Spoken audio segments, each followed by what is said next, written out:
Delaware County High School All-Star Football Game, the Hero Bowl, to benefit the Hero Scholarship Fund of Delaware County. And coaching tonight for the white team, which of course is the Central League and O'Hara, is Jim Smith, the head coach of Marple Newtown. So now Phil Marion Field is his home field, and all the captains are at the center of the field for the coin toss. I'd like to mention that the officials for tonight's game who donate their time to the Hero Scholarship Fund, the referee is Bob Scattina, the umpire is Buck Vector, line judge Joe Volapone, field judge is Bob Tinsley, the head linesman Les Bryant, side judge Chuck Hurl, and back judge is Frank Vidian.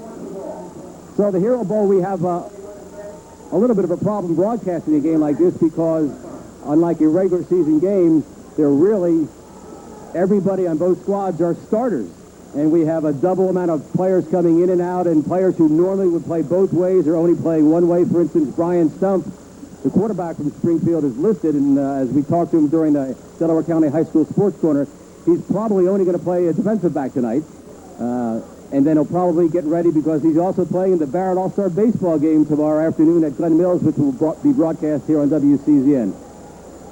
And as we're ready to begin the kickoff, the blue team has won the toss, and they will be receiving. And as you're looking at your radio dial, the blue will be receiving on your left, and the white will be kicking from the right as the sun is now set in the western skies, and it's just become a little bit more comfortable than it was a few moments ago. And those of you who may be listening that want to come out to the game, there's still plenty of seats, and it's just starting to get comfortable, and the blue team has taken the field, and we're about ready to go. Perfect timing, though. The sun is just set behind the trees here on the across the field, and it's now a lot easier for us to see. They have put on the floodlights because darkness will be falling soon. Here at the 15th annual Delaware County All-Star Football Game, the Hero Bowl, which benefits the Hero Scholarship Fund. And teeing the ball up right now for the white squad is Darren Grandy from Marple Newtown High School. Of course, he's one of Jim Smith's players. And back deep is Dimitri Johnson from Glen Mills. And also, it looks like number 20... John, can you pick up the number? Yes, 23. That's Lamar Fox, who we both saw return a kickoff in the mud 95 yards in the last 30 seconds of the game to beat Interborough back last September. I remember it well. We did that game together. And here comes the kickoff of the 1991 Hero Bowl. And it's Demetrius Johnson on the 3-yard line, cutting outside down the left-hand side. He has a free open field. He's down to about the 30, and he's tackled at the 30-yard line.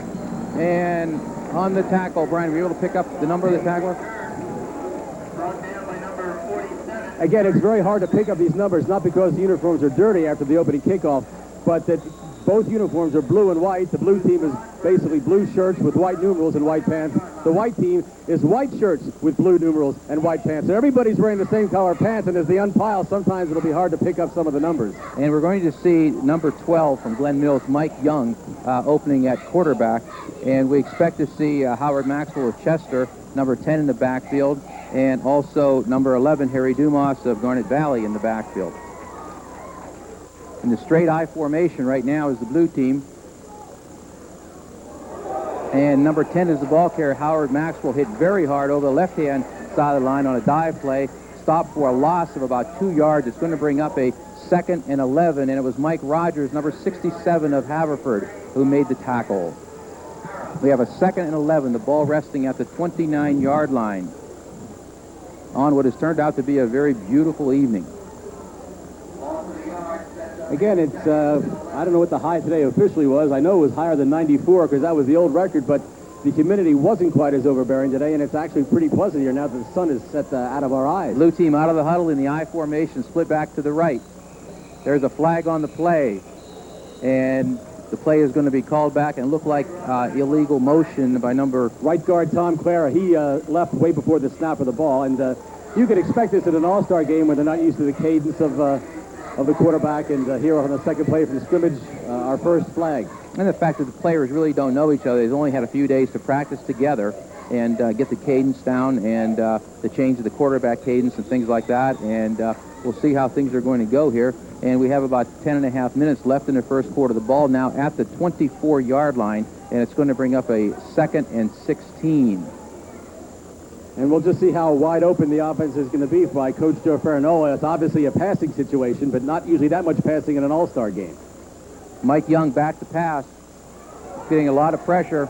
He's getting away from the pressure, going outside to the left-hand side, only able to pick up about a yard until he's hit down very hard by at least 3 of the defenders for the white squad. And it looked like Joe Kingsborough was the person who made the initial tackle. Joe Kingsborough, a Ridley product. And I thought the quarterback, Young, was going to be caught behind the line of scrimmage, but he really pulled a little bit of a Randall Cunningham and got away from 2 or 3 people, got outside, but Kingsborough was able to contain him, or else he would have had a lot of room up that far sideline. He did a little basketball spin move that time. It's going to bring up a 3rd and long, 3rd and about 14, ball at the 26-yard line, and we expect to see a passing situation here, and spread wide to the right is number 42, who we do not have on our program. Number 42 for the Blue. I'll have that in a second. Again, is John Beer of Lower Marion. Again, he's listed. He was listed as probably playing some defense, and so our flip charts. Again, a lot of these players can play both ways, and they were expected to play mostly either on offense or defense, but already they're putting them in both ways. And the slot formation is Lamar Box, the speedster from Garnet Valley. There's a pass to Garnet Valley's Lamar Box off his fingertips, and probably would have picked up the 1st down. And I know he's a little upset about that, but also Lamar Box was out at his prom last night until 4:30 in the morning with his prom and post-prom, so he may be a little bit tired today. And how would you know? I know that because I feel about the same way he does right now. That brings up our first punting situation. And back to kick for the Blue Squad. It's Chris Sterner of Gulf Mills, number 42. And back deep for the White Squad is Devin Preston, wearing number 1 of Ridley.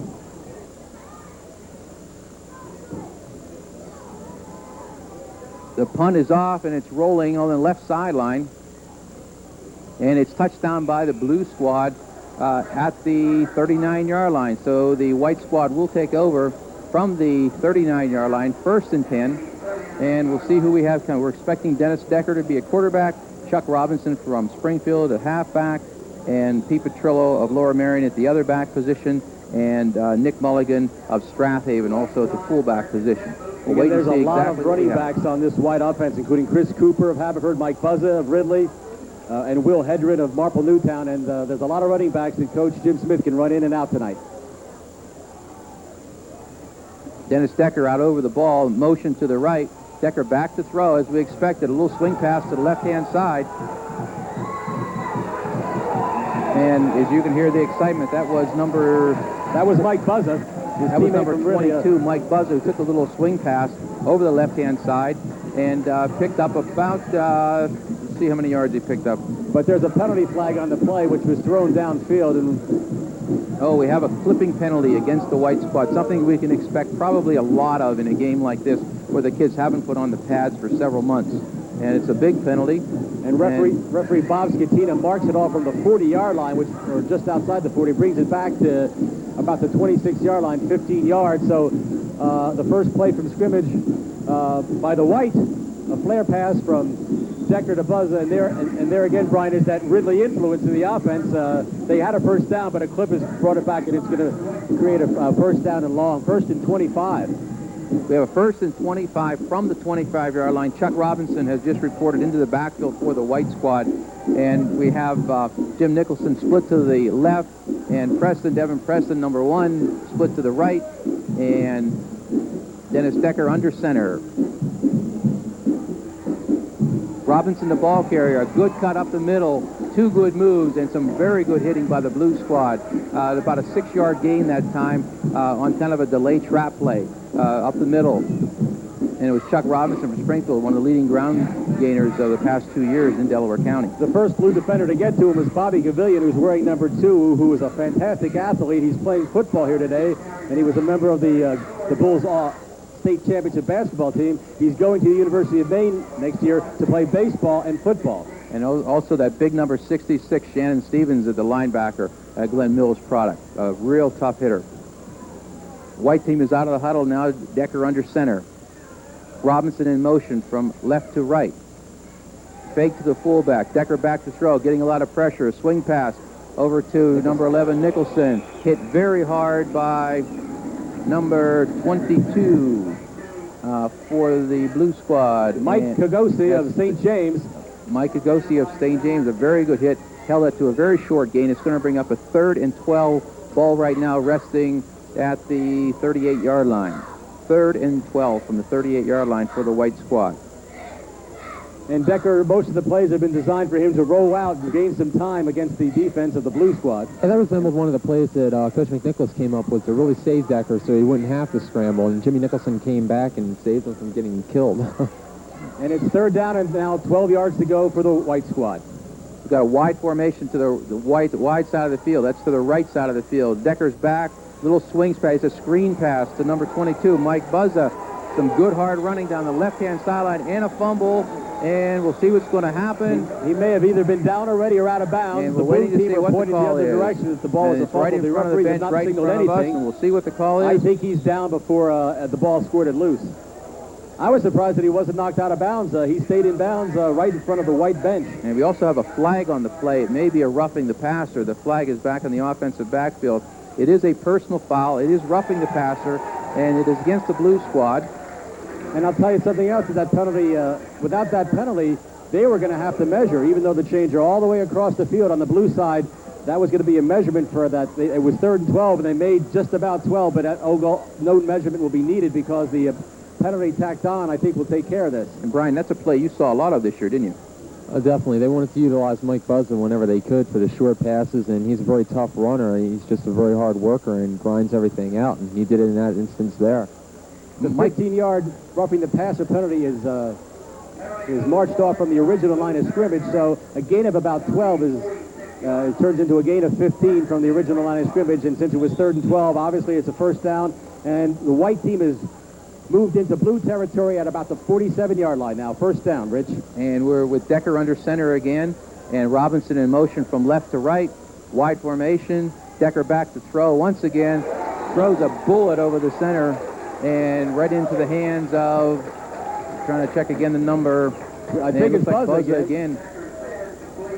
Oh, no, that's 32, not 22. No, Pete Petrillo of Lower Merion. of Lower Merion. Pete Petrillo, a nice catch and a very nice throw and good protection that time. 1st down, ball now at the 35-yard line. Petrillo comes out now and is replaced by number 22, Buzza. And once again, we're going to try to keep up with the numbers as best we can. We know what you want to hear. You want to hear the names of your sons that are playing today, and that's what we're trying to give you. It's a 1st down now, just about the 35-yard line for the white center. squad. Wide formation to the right. The slot formation to the right. Quick pass. Quick pass out to the right side. Dropped by Devin Preston. It's going to bring up a 2nd and 10. That's another play that I'm sure you've seen a lot of, Brian. Yeah, it's very familiar to me, but one thing is Devin Preston must have a little bit of a case of the nerves tonight because he never dropped anything like that in the regular season. I mean, never. And Devin Preston may have had a pretty good excuse for taking his eye off and dropping that ball because coming in on him was number 66, Shannon Stevens, one of the captains, and at 6'2", 240, and going to the University of Georgia, the Glen Mills Bull really was bulling in on Preston on that play. White squad comes out now in a pro set. Both ends out wide, and it's a handoff up the middle, and we're trying to catch the number again. It's number 33. Chris Cooper of Haverford. Of Haverford High School, 5'10", 175-pounder, right up the middle, gain of about 3 yards. It's going to bring up a 3rd and 7, and the ball is at the 32-yard line, 3rd and 7 from the 32-yard line. And that tackle was made by Shannon Stevens of Glen Mills, and again, he has received a full athletic scholarship to play in the Southeast Conference for the University of Georgia Bulldogs. So he's becoming from a Bull, he's going to be a Bulldog next year. White again out in the pro set, only one back.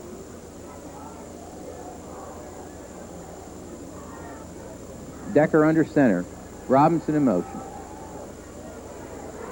A lot of pressure that time by number 44, Chris Craig of Chichester, the 6'4", 175-pounder. Maybe a little bit too much pressure, a little extracurricular play after the whistle had blown, and the official kind of warned him about it, but it's going to bring up a 4th down. You could almost say he was really unleashing the ball to save the sack, a little possible intentional grounding, but it's not called. It brings up a 4th down. And here in an all-star game, 4th down and about 7 at the 32-yard line, and I don't know if it's too long for a field goal or, yes, they're... Well, this is that Darren Grandy that we were watching warming up from Marple Newtown, and he was booting them from about 35 or 37 yards out. This field goal attempt is going to be from the... About the 38, so it'll be a 48-yarder. We have a timeout called by the white squad. So with timeout on the field, we'll pause the Hero Bowl broadcast on your country cousin. The timeout called by the white squad. Again, Darren Grande of Marple Newtown is in to attempt what will be a 48-yard field goal, and it is an all-star game. I'll be curious who the holder is going to be because there's a real good chance this may be a fake. But then again, Brian, you have a 4th down and about 7 at the 32-yard line, and Dennis Decker and his own receivers from Ridley maybe be better to just run a traditional passing play rather than a fake, but we'll see what unfolds. Of course, being from Ridley, I mean, I'm going to, I'd back you with a pass play, but I don't understand when you have someone in the backfield like Chucky Robinson. He picked up 7-yard gains on a regular basis, so I wouldn't understand why they wouldn't just go with a regular play, maybe hand off to him. Udovich in to snap, and it's going to be Decker holding, and Grandy with a 48-yard field goal. It is up, it is high, it is long, and it is short by about 2 or 3 feet. Otherwise, right on target. A great effort by Grandy, the young man from Marple Newtown High School. As a matter of fact, the kick drew chalk. Chalk flew up as it hit the end line, 10 yards deep in the end zone. It was right in the center of the goalpost. But the kick, I guess he was just about 6 or 7 yards beyond his range. Maybe a 41, 42-yarder would have gone over the crossbar, and the ball is turned over. The ball will come out on the touchback out to the 20-yard line, and the blue team will take over. Again, it's 0-0 here in the 15th Hero Bowl broadcast. Not the 15th year we've broadcasted, but the 15th year of the game, with 5 minutes and 52 seconds left to go in the first quarter. Rich Castafaro, Brian Taylor, and John Rogers proud to bring you the game here on your station for high school sports, WCZN. First down for the blue at the 20. Mike Young in at quarterback for the blue squad. It's a handoff directly over the right guard, and it looks like there may have been a fumble on the play, but a very hard hit by number 81, Joe Kingsborough, and number 67, Mike Rogers of Haverford, to hold the runner, and we believe the runner, we didn't get a number on the runner, but he's held for a minus yardage. It's going to bring up 2nd and 11, ball at the 19-yard line. And the blue squad is having a little trouble getting on track this evening. And the white defense really has some behemoths there. From Marple Newtown, and we met him at the Delaware County Sports Corner at Burger King, is number 74, Adam Mackey. This kid is 6'5", 340 pounds. He'll play at Lycoming next year. So pitch to the left-hand side. It's number 10. It's Howard Maxwell of Chester over the left side. Some good blocking out there by the wide receiver and also by the left tackle who pulled on that play. And a gain of about 7 yards. A tackle made by Jazak, Todd Jazak, 6'1", 190-pounder from Marple Newtown. It's going to bring up a 3rd and 3 from the 27-yard line. And the blue team is going to need this first down to try to get something established here. Into the game right now, we have number 5 for the blue squad. That's Demetrius Johnson of Glen Mills. And he comes out here to the near side, a wide out on the right side on this 3rd down play.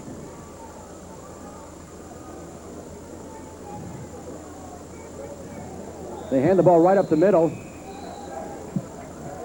We're trying to catch the number of...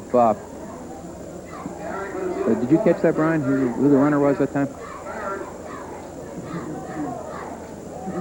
Again, with the uniforms so similar, and again, the skill players, the position players, the backs and receivers who really shifting almost every play because there's so many quality kids on both teams. We apologize for occasionally not being able to get the name or number of one of the players involved in a play. It's a punting situation, and Chris Sterner of Glen Mills is back to punt. The ball snapped from the 30-yard line, and he gets the kick away. It's a short punt coming off the right side, and it's Devin Preston back to receive it. He picks it up on about the 25-yard line, goes out to his left-hand side. He's thrown out of bounds right at the 20-yard line by a host of blue tacklers. So it'll be the blue team's ball from the 21-yard line, 1st and 10. The initial hit on that tackle, Preston, was one of the captains of the blue squad, Bob Barrar of Interboro, 6', 180, senior. Of course, we don't have to say that tonight because all the players in tonight's game are seniors. That's why they've been selected the best seniors in their last football game as a high school participant here at the Hero Bowl. We were talking earlier that possibly the most important people on the field tonight are going to be the trainer and the manager as far as getting water to the players and taking care of the cramps that are sure to come about in heat like this. And Preston is out again over center. It's a pro set, one back in the backfield. Decker back to throw. Throws off the right side. Off of the hands of number 77. And number 77 is Russell Payne, the 305-pound tackle, defensive tackle from Chester, who knocked that back into Decker's face. And it's going to bring up a 2nd and 10 from the 20-yard line. And it's obvious, Brian, what we're going to see is Mr. Decker and company throw the ball quite a bit this evening. Right, the one thing that I question is they're having the Ridley men on the line, the offensive line, because they just don't have the size of the ability to really hold off the size of the Blue defensive line. Blue is a very, very large line. Throw set again, Decker under center. Back to throw, dropping about 8 or 10 yards back, and finally getting some pressure, and going out to his right side, throws a long pass over to Devin Preston on the right side. He was knocked out of bounds by number 24 for the Blue squad. But that's an incomplete pass. He was out of bounds. Again, Decker, just like Mike on his last possession, did a terrific job of getting away from pressure from 2 of the big defensive linemen, including Donald Anderson. And you're talking about the size, Brian, of the Blue defense. Don Anderson of Chester and Russell Payne, also from Chester High School. Well, Russell Payne is 305 pounds, 6'2". Anderson is bigger. He's 6'3", 313. A lot of wide bodies here tonight. So we have over 600 pounds on that one side of the line among 2 people. Decker under center. It's a slot formation to the right-hand side. In motion is number 33, Chris Cooper. Decker back to throw. It's a swing pass to the right side. It's a little screen pass. It's to Buzza. Some good running again by Buzza, and an excellent tackle by we're going to catch the tackler, number 32, Bob Scholl of St. James. And again, many of the players who are playing similar positions are wearing very similar numbers. A 32, a 33, a 34. The way they issue the numbers out are also by position, and as they interchange, it's hard to pick up the numbers. It was also John Mobley from Chichester out there, the number 33, who made that very good hit. It's going to bring up a 4th down, and the ball is at the 25-yard line. It's a 4th and 5, and back to punt for the white squad is number Eric Gottsagen of Haverford. Number 47, and Lamar Box from Garnet Valley is back to receive, and we have a timeout on the white squad. There's a break in the action at the Hero Bowl with 2:25 to go in the first quarter. No score on your country cousin, WCZN. Punt is away by Gottsagen, and it's number 82 was the receiver of that punt, about a 3-yard gain. And that's Paul Kelly of St. James, and he just took it back about a yard because there was good coverage downfield by the white squad. Again, we're 2 minutes and 10 seconds and running here in the first quarter of a scoreless 0-0 Hero Bowl at Phil Marion Field, Ridley High School. John Rogers, Rich Castafaro, Brian Taylor, and as always, engineering by Lloyd Roach here on WCZN. And right at the 50-yard line, actually the nose of the ball is already over the 50. The Blue takes over in great field position. We have Tom Caruso from Monsignor Bonner, the 6-foot, 160-pounder, at the quarterback position right now. Handoff left side, and it's number 10, Howard Maxwell, the 6'2", 190-pounder from Chester High School. Gain of about 4 on the play. It's going to bring up a 2nd and 6. Once again, the shuffling players in and out, trying to establish something here, and Tom Caruso is getting the play from the sideline. Holding the white squad in that possession, the exchange of punts ended up in the advantage of Blue because they were down around the 30, and their punt rolled, and they were eager to get the punt back and gain about 15, almost 20 yards in field position, and it's 2nd down, and they're already at the 45-yard line. And his favorite receiver, Tom Caruso's favorite receiver, Mike Delancey, is out to the right-hand side. It's a handoff, however, over the right side on a dive play, and the ball carrier, did we pick up the ball carrier? I think that was Brandon Fickinger of Monsignor Bonner. Number 8 he's wearing, which is an unusual number for a running back, but he is the Bonner fullback, and also going to participate in the Barrett All-Star baseball game. He's a second baseman at Monsignor Bonner in Upper Darby, and this is his first play as tonight as we see him in the backfield. And with about 30 seconds left in the first half, we have a 3rd and 1, and the ball at the, about the 30 or 41-yard line. And we have a misdirection, and Caruso's over the left-hand side, and it certainly was a mistake in the backfield. However, to his favor, he picked up about 8 yards, and he's down to the 32-yard line as the first quarter comes to... First quarter has 17 seconds left. and 32-yard line, 1st and 10 for the blue squad. But the clock is running. We're under 10 seconds, and I don't believe, I may be wrong, we're down to 5 seconds, and the Blues coming out of the huddle. I don't think they'll get this playoff. And that's the end of the first quarter. 0-0. The Hero Bowl from Phil Marion Field on WCZN. That's Howard Maxwell. Some very good moves and some very good hitting. And Howard Maxwell from Chester High School is picked up about 9 on the play. Kevin Martin from Pencrest High School, number 40. Kevin Martin with a tackle, and we may have a measurement. No, we're not going to have a measurement. It's going to be first down. So we have a 10-yard gain by Howard Maxwell that time. First down, ball at approximately the, looks like we're about the 23-yard line. We're talking about some of the size of the interior defensive linemen for Blue. White's not exactly a bunch of midgets. Adam Mackey at 6'5", 340 from Marple Newtown. Mike Rogers of Haverford is 6'3", 220.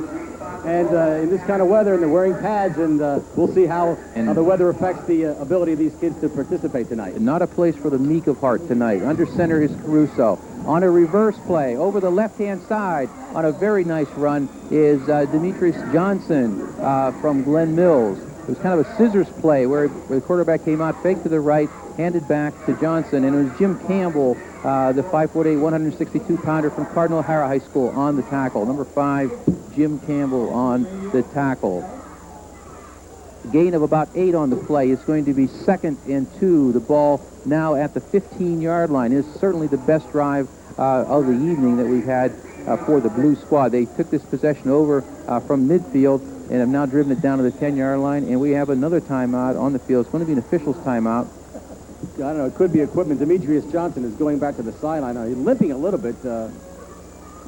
Maybe they just want to make sure he may have cramped up, or maybe because of that last hit by Jim Campbell on defense. As we said earlier, we're going to expect a lot of cramps this evening with this type of weather and this type of heat, and water is certainly very important. And with the size, as you were saying, of these players, they certainly are going to get tired a lot faster than some of the smaller players. And Brian, a philosophical difference in offensive strategy. Coach Joe Farnell of the Blue team is keeping the ball on the ground, and right now they got 2 first downs after getting the ball on the exchange of punts at midfield, and they're inside, well within scoring position. So far, the white team has basically tried the aerial route. We'll see what happens now. It's a 2nd down at the 15-yard line. Caruso under center. DeLacy split wide to the right. Hand off to the fullback up the middle, and the fullback was Brandon.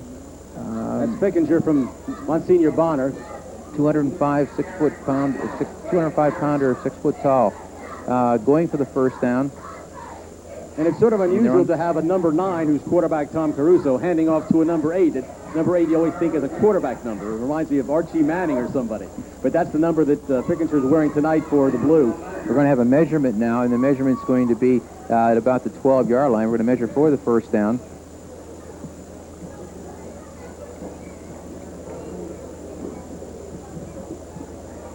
It looks like they got it. It's going to be first down Blue squad from the 13-yard line. And as we said, probably the best drive of the evening for the Blue squad, almost entirely on the ground. 3 first downs since taking over at midfield.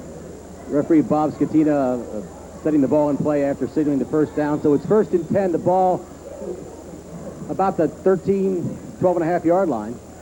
Once again, we have more players for both sides shuffling in and out of the game. Besides being an all-star game when coaches want to get all the players in, it may be a necessity because of the mugginess and the humidity here tonight at Phil Marion Field. A little difficult on the announcers, though, trying to pick up the numbers. That's number 10, Maxwell, again, over the left-hand side. Some very good hard hitting in there on the left-hand side. It's going to be a short gain on the play, straight dive play. And the White came up with the ball, however, there really wasn't a fumble. That was a straight dive left, Rich, and there really wasn't any pressure put on the White defense. Their right side of that defense stayed tall. Adam Mackey, Joe Kingsborough just stood up to play, and a gain of maybe about a half a yard, maybe a little bit more, but it's 2nd and a long 9. And as we're watching the game, the Blue squad is moving from right to left, and the down markers are on the opposite side of the field from where we're seated right now.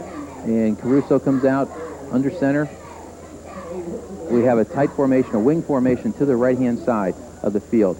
A quick pitch to Maxwell over the right side, trying to break it outside, turns the corner, he is a tough young man. He is a very, very tough young man. Was able to turn that corner in spite of very good pursuit from the white squad. And the tackle there was made by the young man who punted earlier for the white squad, number 47, Eric Gottsagen from Haverford High School. And it's going to bring up a 3rd and 1, the ball at the 6-yard line. 3rd and 1, big play here for the blue squad. Be anxious to see what they're going to run here. They haven't had much success going straight ahead. They have had success on the counters, the traps, and anything going wide. And I'm sure somewhere in their repertoire of plays they have a quick pitch. Well, Maxwell and Fickinger are the backs lining up, but they decided this play's too important to not talk it over. So blue calls timeout. There's a timeout on the field. Nothing in the second quarter. The hero ball on your country cousin WCZN. To go in the second quarter, a nothing hero ball, the biggest play so far. It's a 3rd down and 2 for the blue squad at just about the 6-yard line. We're at the 6-yard line. Caruso under center, split wide to the left. Fickinger and Maxwell in the backfield. Around the left-hand side is Maxwell trying to cuts it up inside. He is down to about the 1-yard line. There is a fumble on the play. Fumble in the end zone. It's going to be a touchback.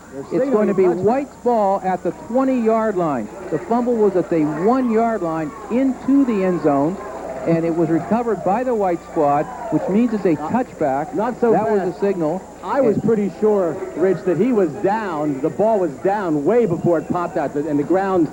Then the officials are going to have to overrule each other, and that's what we're waiting to see, if they're going to overrule each other. It did appear as though it squirted out right after he hit the turf. If the turf caused it, I do believe the rules. I know the rules in professional and college ball. If it applies to high school, he's down. I mean, that may be a turning point in the game. And it looks like referee Bob Scatina, the object is to get the call right, and it was pretty obvious to us here in the press box that Maxwell was down at the 2-yard line, which is plenty for a 1st down, and the ball squirted free long after he was down, and one of the officials, the back judge, I believe it was, probably Frank Vidian, looked like he was giving the touchback, that the ball is turned over to the 20, but the officials got together and they got the call right. And well, no, wait a minute. This is very unusual. This is very unusual. I've never seen this before. What are they doing it over again? It looks like they're going to Never mind. Go back to a 3rd and 1 and rerun the play.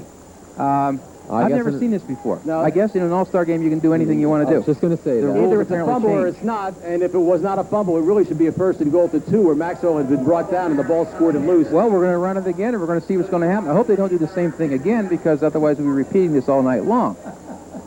Again, Fickinger and Maxwell in the backfield behind Caruso. No play. On the trap play, and it's Fickinger, Brandon Fickinger from Monsignor Bonner, and it's going to be very, very close to measure for the 1st down. They faked that pitch going to the left of Maxwell, and he put it in Fickinger's belly, he being Tom Caruso. And again, they've had not much success going right up the middle of that white defense with Adam Mackey, Drew Demling, Joe Kingsborough from Marple, Newtown, Pencrest, and Lilly, respectively, bolstering that defensive line. And they got to bring in the chains, and it's another measurement. And this one may leave a decision whether you go for 4th and short, but we'll see. Well, if not, we can always fumble in the end zone and rerun it. They didn't make it by quite a bit. They're about a half a yard short. They're a half a yard short, and it's going to bring up a 4th and about 2 feet. And it was Drew Demling from Pencrest on the tackle. Drew Demling, certainly one of the players in Delaware County that has come a long way this particular year, and he's heading to Gannon College in Erie, Pennsylvania. Father is athletic director at Garnet Valley and teaches in the Garnet Valley Middle School. And if you're head coach Joe Farnola of Blue, you've got to be disappointed because you really think you should have a 1st and goal to 2, and now you're faced with a 4th and half a yard, and they call a timeout. And while we have a timeout on the field, here's a word from the good folks at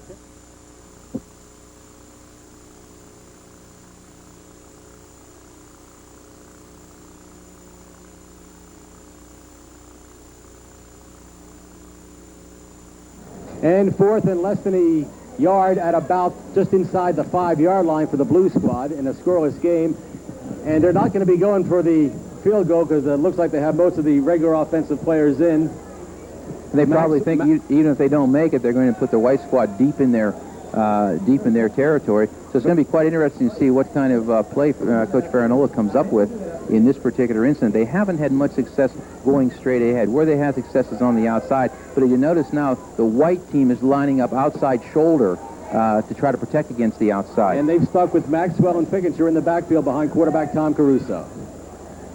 And it's Caruso rolling to the left on a pass into the end zone, and it is touchdown to number 13, and we're trying to find out who number 13 is right now. That's Jimmy James of Glen Mills. Jimmy James of Glen Mills on the reception, and at that time it was a fake of the dive play on the right side, a reverse pivot, and Caruso rolled to his left, flipped the ball over the secondary into the left-hand corner of the end zone. Excellent play, excellent call by Coach Farnell. Touchdown, 6-0 Blue Squad with 8:02 left in the half. And in to attempt the extra point is number 24, Bob Barrera of Interboro. And the punter, Chris Sterner of Glen Mills, is the holder. 24 the kicker, 42 the holder. Here's the extra point attempt. Tough snap. He gets it up, and it is good.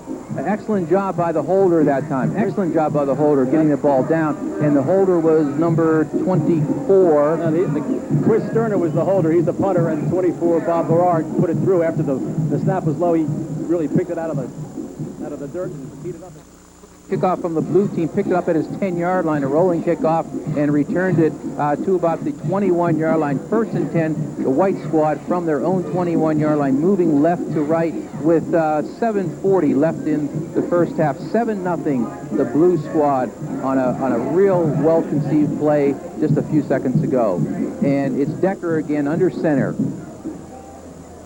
Pro set, quick pitch, right side, Chucky Robinson, excellent moves. He is down the sideline, and a real good move and a real good defensive play by number 2, Bobby Cavalian of Glen Mills, to push Robinson out of bounds. Otherwise, Robinson probably would have been gone for about 80 yards, Brian. It'll be interesting to see if the White starts to open up their offense a little bit, because although Decker's been passing in the past in this game, he's been throwing what I'm sure he considers to be cheap passes, where he's making the running backs do all the work or the receiver do all the work. Sure. And now, I mean, he wants to go. I think he really wants to go downfield. He's hungry. He's got a strong arm, and I think he wants to do it. And with a guy like Robinson in the backfield, he is a very shifty runner. You've had a chance to watch him over the last couple of years, as I have, and he's a very difficult to bring down. No one gets a true hit on him because he is so mobile. Handoff to the fullback, number 44, Nick Milligan of Strathaven, the 220-pounder, right up the middle, right over center, Walt Udovich. And gain of about 2 on the play. It's going to bring up a 2nd and 8. Ball now resting at the 40-yard line. And Udovich did a great job of moving 313-pound down on Anderson of Chester out of the way. The stop had to be made by linebacker Bill Sokorenko of Interboro. And also Chris Craig of Chichester High School on the tackle. On the last play, they used Robinson as a flank in motion, and they seem to be moving him around a bit to try to really deceive the blue defense. Right, and they are getting the defensive backs to move around. Decker under center. We're again in a pro set, and someone has moved in the white line, and it's going to be a 5-yard procedure penalty, it looks like. We'll see what the call is going to be. It's going to be motion penalty, illegal procedure, white squad, 5-yard penalty. It's going to bring up a 2nd and about 12 or 13. The ball now at the 35-yard line. 35-yard line with 6.5 minutes left in the first half. Once again, multiple substitutions being made by the blue squad.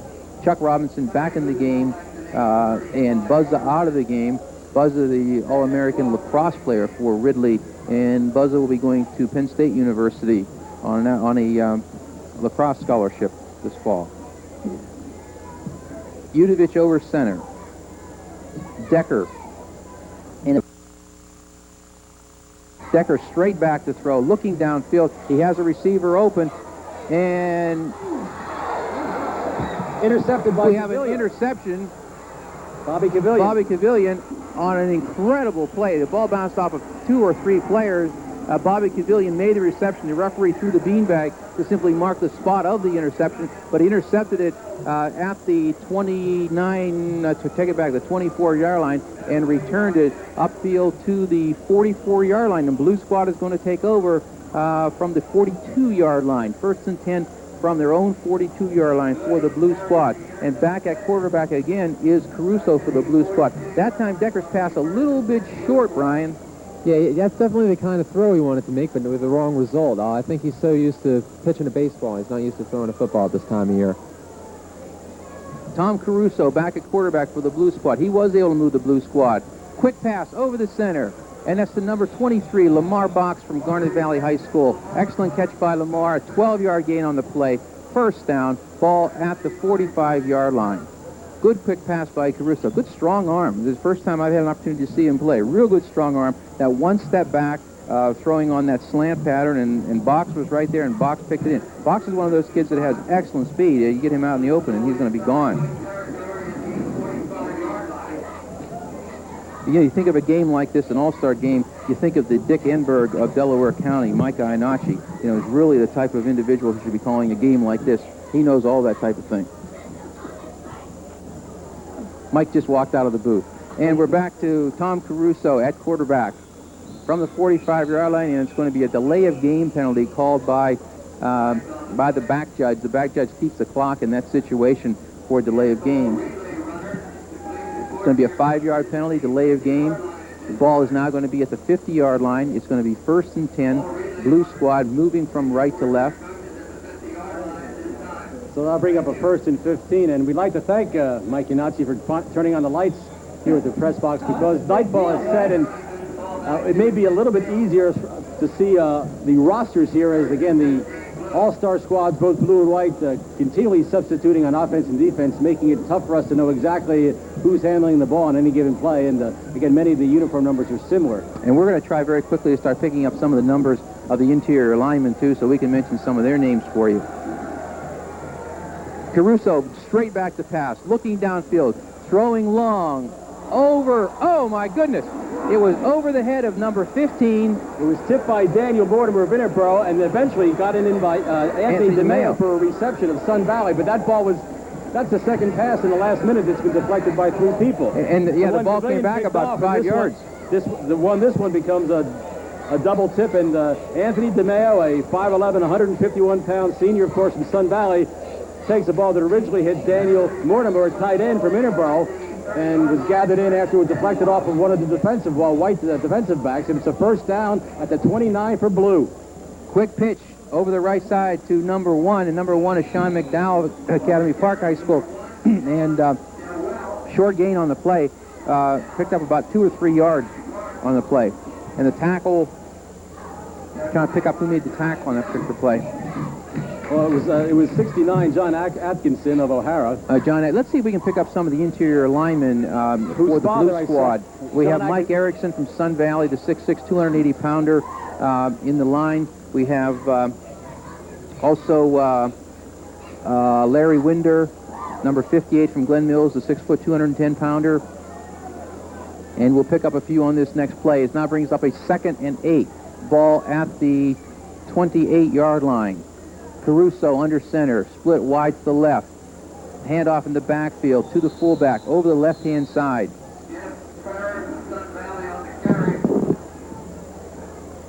You should have known who that was. No, I don't think that was number 11. Dumas. Harry Dumas of Garnet Valley. No, it looked like it was number 15. Once again, we do apologize for having a little trouble picking up the numbers. The PA announcer here had it as Dumas, so we'll have to find out. He is. You may be right, because I don't now see number 11 in the game. And again, there are multiple substitutions for both squads on almost every play, and not just 1 or 2. Sometimes it's 3 or 4 at a time. And in any case, we have a 3rd and 7 with 2:58 left in the first half. 3rd and 7, blue squad from the 26-yard line. Caruso under center. Handoff to number 1, Shane McDowell from Academy Park, over the right side.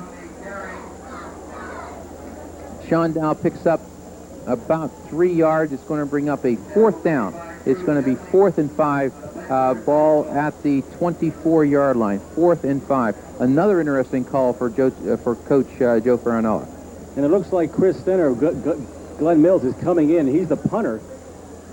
I just have a feeling they're not going to punt this time down in the 24-yard line, but we may see that little pass pattern again. That they put the points on the board with. They've only thrown 1 pass, and the 1 pass, 3 passes, 1 successful for a touchdown. Split wide to the left. He's not in as a punter, that's for sure. Is number 87, and back to pass down deep in the end zone. And an absolutely great catch. Center, the punter who came in and obviously they didn't punt. He went wide out and he caught a pass down in the right-hand corner, reached up high, well running with his left hand, and dove and was able, with his left hand, to direct the ball back into his right hand, landed with the ball on his chest for a touchdown, and it is now 13-0 Blue Squad. An excellent throw and very good coverage that time, too. Just an outstanding catch that time. And we want to double-check that to make sure we're giving credit where credit is due. Chris Sterner, number 42 of Glen Mills, who is the punter. He came in on a 4th and about 4 yards, and he catches a 23-yard pass from Caruso for the second touchdown. And in for the extra point is Bob Barrar. The kick is up, and it is good. And we have a 14-0 game with 1:56, and a real surprise. And we also have some extracurriculars taking place on the field, and there is a flag. And the officials are calling the teams back right now. And we're going to see what's going to happen here.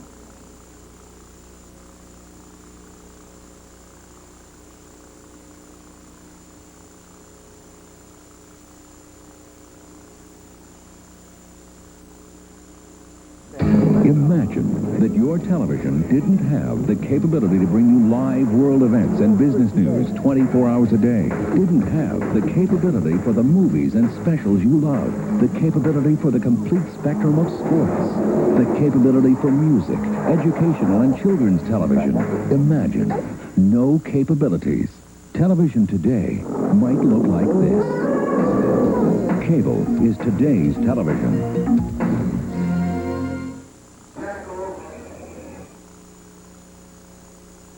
Returned the ensuing kickoff for the white squad, and it was a short kick, and Petrilla returned it all the way to the 47-yard line, and the white squad is going to take over with 1:50 left in the first half on the 47-yard line. And even though those are less than 2 minutes to go, with Decker in the game and his receivers, many of them Nicholson and, of course, Preston from Ridley, 53 yards is not a lot of territory for Mr. Decker to take a ball in with 1:50 or so to go. And he's probably a quarterback in this situation. He kind of wants to go long all the time, and he's got to be a little more conservative, and he's probably going to look for those swing patterns. At least that's what we expect to see here in a moment. Dropping straight back down the middle of the field. Oh my goodness, we have another interception. And it's by DeMeo, I believe.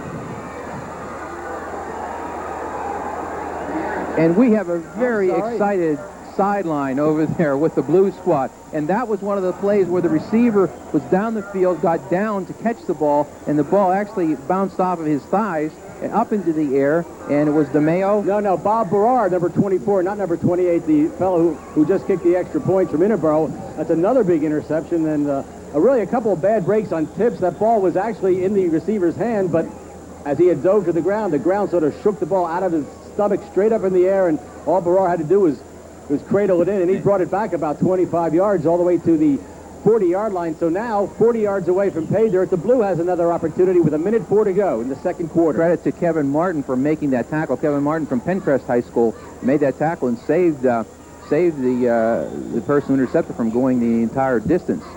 And it looks like we have another timeout. Blue Squad with 1:04 left. We have a timeout, and you're listening to your country cousin, WCZN. John. Who's the quarterback? Mike Young. Mike Young back at quarterback, and he drops back and throws very deep into the end zone, and it is a touchdown. And it was Lamar Box from Garnet Valley got deep that time, and that pass was 49 yards. Lamar Box got deep in the secondary, and the new quarterback in the game, Mike Young, dropped back to about 8 yards, fired it. Lamar Box ran under it, and we now have a 20-0, a very surprising 20-0 score in favor of the blue team, and we're getting lined up now for the extra point. Lamar Box from Garnet Valley got deep, and Mike Young simply dropped back, threw it as far as he could. The Box ran under it, and it was there.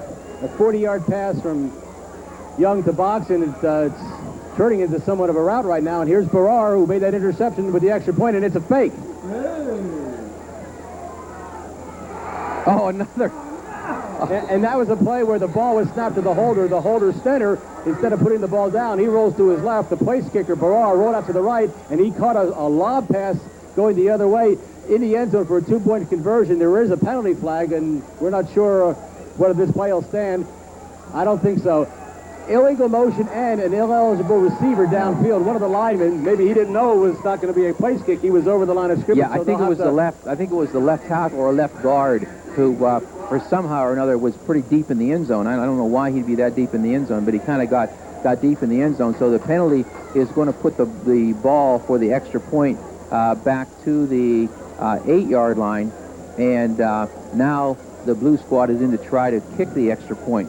And this time, Barrar will probably just go for the kick. It'll be a 30-yard attempt since he's kicking it from the, a 25-yard attempt spotted at the 15. And the kick is up.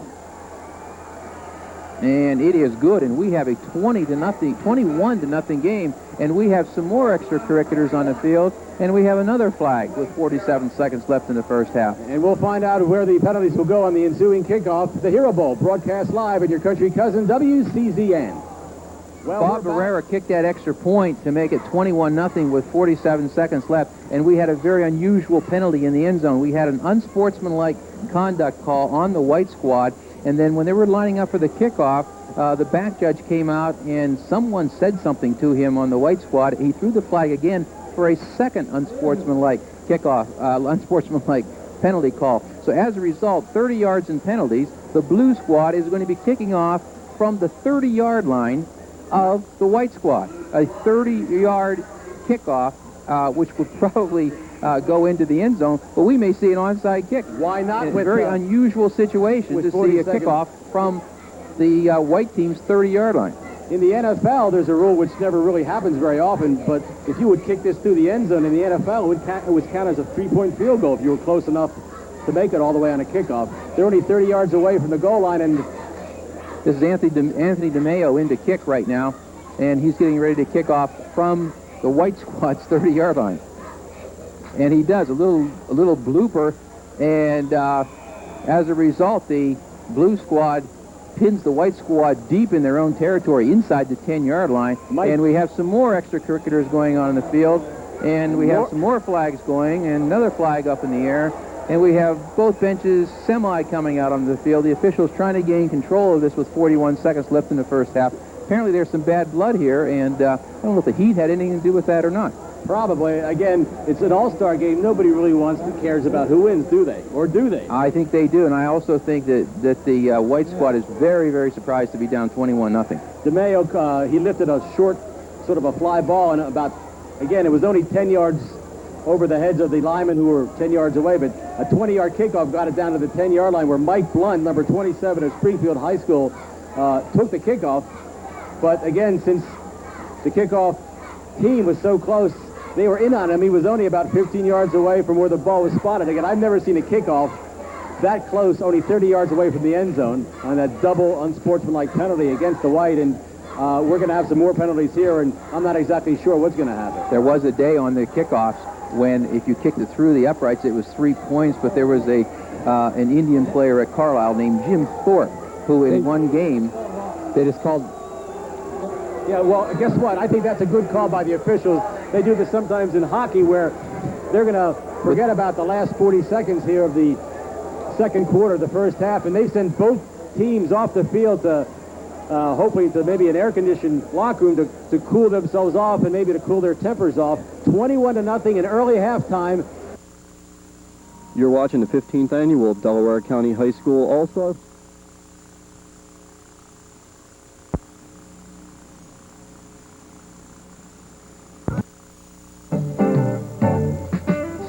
Newtown, and we're now getting ready for the kickoff. The blue team will be kicking off from left to right, and deep for the white team is Mike Blunt, number 27, and also number 1 from Ridley, Devin Preston. Kicking off is Anthony DeMeo of Sun Valley, and the second half of the Hero Bowl is underway, Rich.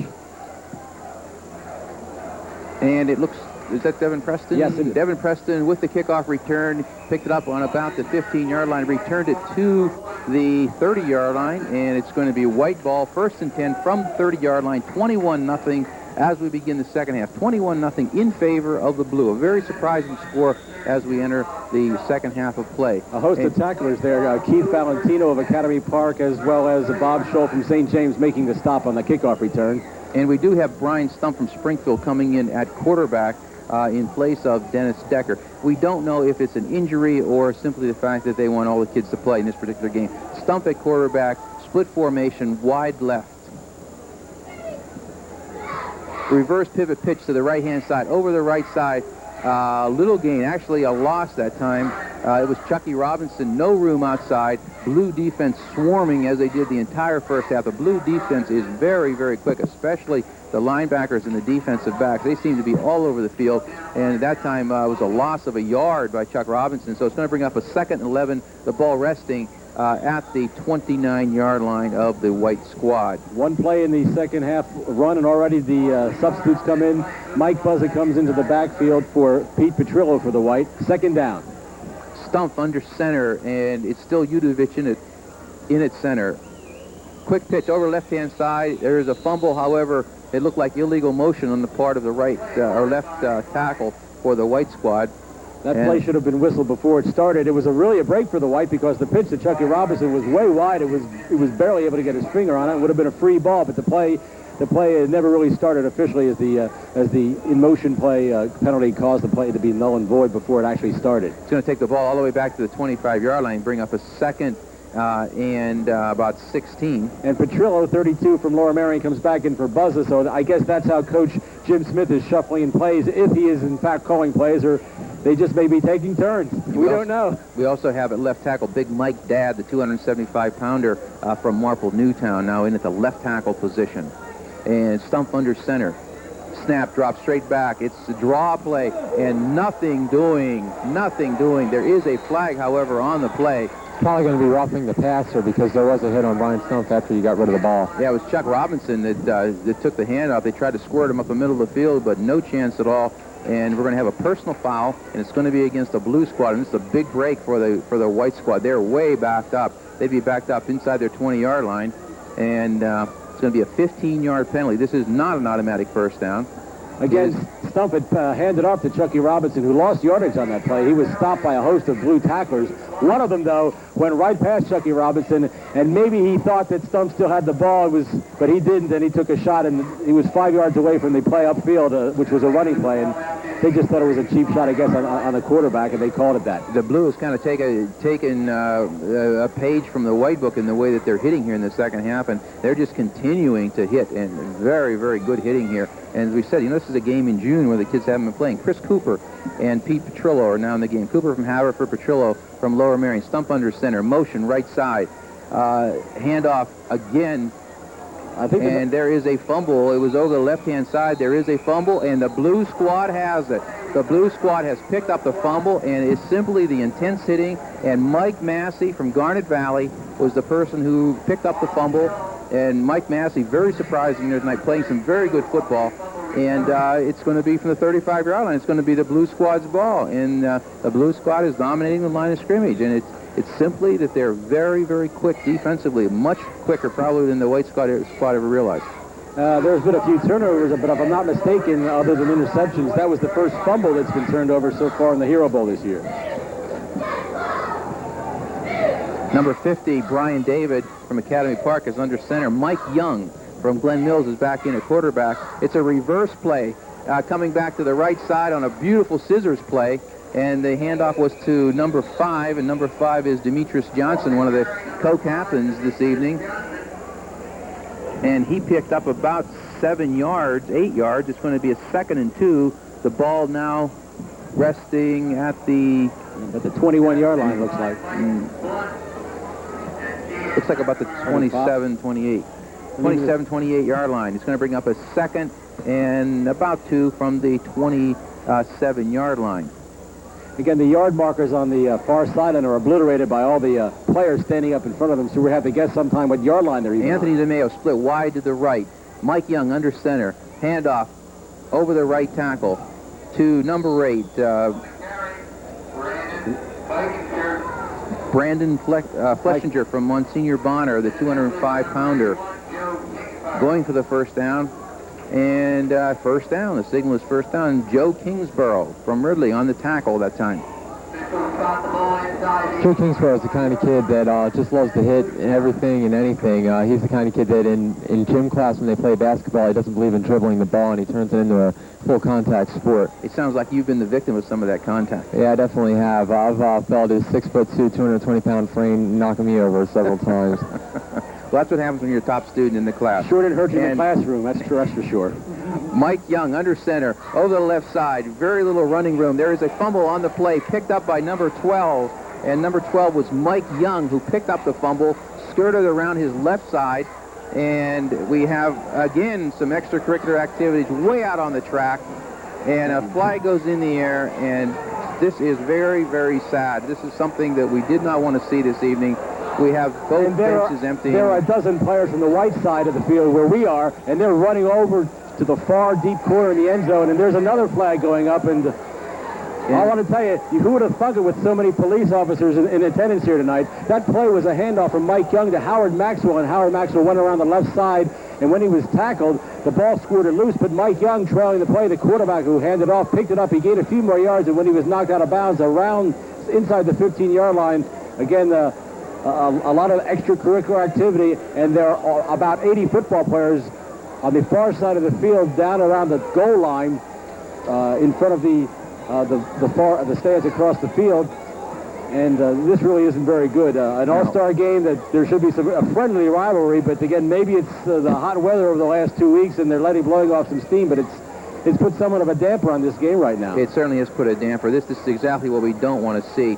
You know, you bring these young high school kids out here and they're seniors. It's the last time many of them are going to put on a uniform, and you want to see a football game. You don't want to see a brawl, and unfortunately, in some instances, this has turned into somewhat of a brawl. In that particular incident, the play was well over. Actually, the players that were in the scuffle were actually on the track. They were right over near the fence, and there was a scuffle. The officials are right now trying to get this thing organized. The coaches are out in the field trying to get the white squad back in their bench. The blue squad is pretty well curtailed, and the coaches from the white squad are still trying to organize everything.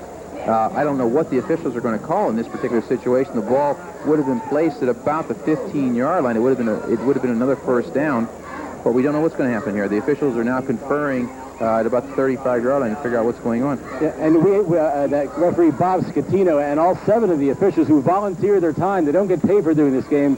Coach Joe Farinola of the white team was just in there, and I assume also Jim Smith from Marple Newtown, the head coach of the white, is probably over there too, because they don't want it to go any further. Then it's gone too far so much. Again, there hasn't really been any slugging we can see. These kids really can't get that hurt trying to hit each other because they're wearing so much equipment. I think Devin Preston was the player right here in front of us who, in disgust as he came running back, he took off his jersey. There it is, number 1, and his shoulder pads, and he's just out there. And is he going to now he's going to put his uniform back on and with shoulder pads and all? I thought maybe he thought he was ejected from the game, where he just ripped off his shirt in disgust, and the shoulder pads came with it. Now one of the coaches is helping him back on with his number 1 white uniform. And again, there's 7 officials, and I guess there's about 20 people huddled around the 37-yard line.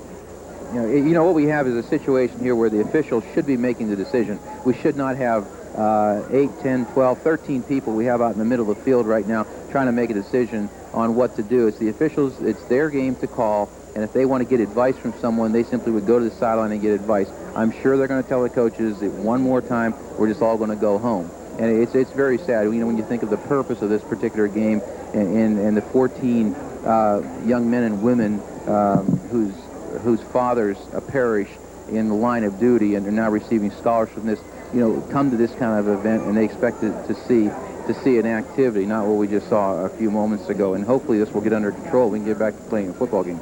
Well, while there is a break in the action, the referees decide where to spot the ball and how to continue play here. Well, we'll pause. It may be getting underway again. It's 21-0 white, but right now the score isn't a big story. There's been a little bit of bad blood, and really from as early as the coin toss, we've heard that the players have been talking back and forth, blue and white, and then when one team got ahead on a few big plays and a couple fumbles and some extracurricular activity out of bounds, but the officials were speaking at midfield for about 5 minutes, and then a number of game officials from the Hero Bowl committee were over, and just now some of the committee members went over to each side of the field and I guess read the riot act saying, listen, cut it out. That's it. This is for a good cause. Let's play football and let's keep our mouths shut and try to get this game in. Yeah, I'm sure what they told them is that, this is the Hero Bowl, not the Hero Brawl.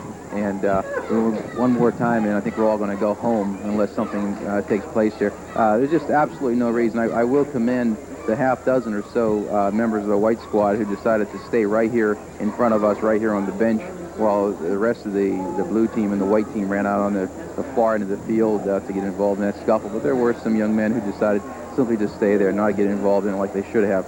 But we hope that we're going to be restored to some order here in the next few moments. The officials are still conferring. The ball is being spotted. We think the ball is being spotted at the, we're not going to say. We're not sure where the ball is going to be spotted right now. If you can remember back if you can remember back that far, the last play was a handoff from Mike Young to Howard Maxwell from about the 25-yard line. Maxwell, turning the left end, got a few yards downfield, but as he was hit, the ball popped out, but one bounced right into the hands of a trailing quarterback, Mike Young, for the blue squad, who went deep around the end, was knocked out of bounds. We think about the 15-yard line. We can't tell for sure because as soon as he was knocked out of bounds, bodies started flying, jaws probably started yapping, and most of the benches cleared. The white from our side of the field ran all the way across the other side of the field down to the goal line, where most of the bodies were really on the running track in front of the far stands. Right. Yeah, and when I have time, I hope to ask Mike Gainacci how Dick Enberg would have handled this particular situation, from the microphone situation, because we're not exactly sure how we're supposed to describe this, but we described it as we saw it, and now the chains are being moved to the 10-yard line. The ball is going to be spotted at the 10-yard line. It's going to be first, and it looks like goal from the 10-yard line for the blue squad, and at least we'll take that back. The chains are being set first and goal from the 10. It's just the down marker is being moved upfield.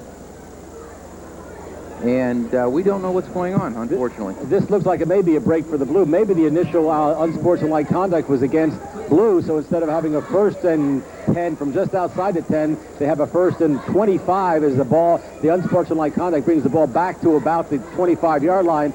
And to make a first down, they got it to get within about an inch or two of the goal line. Again, the football game has 8 minutes and 39 seconds to go in the third quarter. The score is 21 blue and nothing for white. Again, the blue team is the Del Val League squads as well as St. James and Bonner. The white team is the Central League teams, and O'Hara added to that squad here at the 1991 15th Annual Hero Bowl. And apparently what they're going to call that is a foul after the play was over, which obviously is the right call, and the penalty is going to be against the blue squad. It's going to be a 15-yard penalty, so the ball is going to rest at the 25-yard line, first and goal from the 25-yard line for the blue squad. And probably the best thing that can happen right now is we snap the football and get a play off and get things moving here. The safest thing to do is to play football. It's really when they've been running out of bounds and rolling over each other and talking to each other that things have gotten a little ugly. Well, we've made other rules in this game as it's gone along. Maybe we should make a rule that you can't run out of bounds, and then we won't have that problem.